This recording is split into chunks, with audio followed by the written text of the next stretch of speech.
أعوذ بالله من الشيطان الرجيم. بسم الله الرحمن الرحيم. الحاقة ما الحاقة وما أدراك ما الحاقة كذبت ثمود وعاد بالقارعة فأما ثمود فأهلكوا بالطاغية وأما عاد فأهلكوا بريح صرصر عاتية سخرها عليهم 7 ليال و8 أيام حسوما فترى القوم فيها صرعى كأنهم أعجاز نخل خاوية فهل ترى لهم من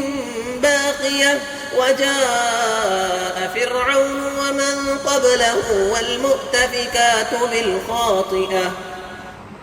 فعصوا رسول ربهم فأخذهم أخذة رابية إنا لما طغى الماء حملناكم في الجارية لنجعلها لكم تذكرة وتعيها أذن واعية فإذا نفخ في الصور نفخة واحدة وحملت الأرض والجبال فدكتا دكة واحدة فيومئذ وقعت الواقعة وانشقت السماء فهي يومئذ واهية والملك على أرجائها ويحمل عرش ربك فوقهم يومئذ 8 يومئذ تعرضون لا تخفى منكم خافية فأما من أوتي كتابه بيمينه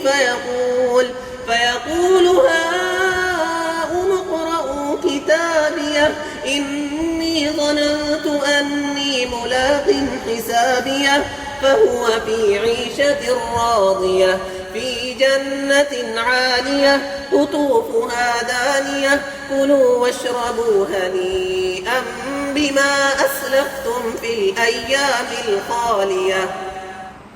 وأما من أوتي كتابه بشماله فيقول يا ليتني لم أوت كتابيه ولم أدر ما حسابيه يا ليتها كانت القاضية ما أغنى عني ماليه هلك عني سلطانيه خذوه فغلوه ثم الجحيم صلوه ثم في سلسلة ذرعها 70 ذراعا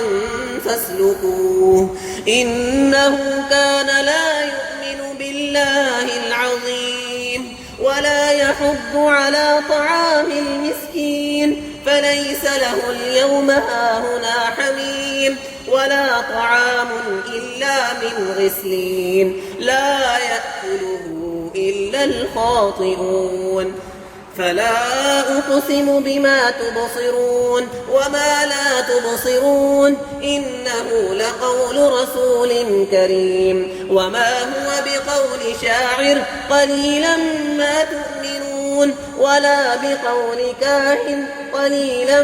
ما تذكرون تنزيل من رب العالمين ولو تقبل علينا بعض الأقاويل لأخذنا منه باليمين ثم لقطعنا منه الفتين فما منكم من أحد عنه حاجزين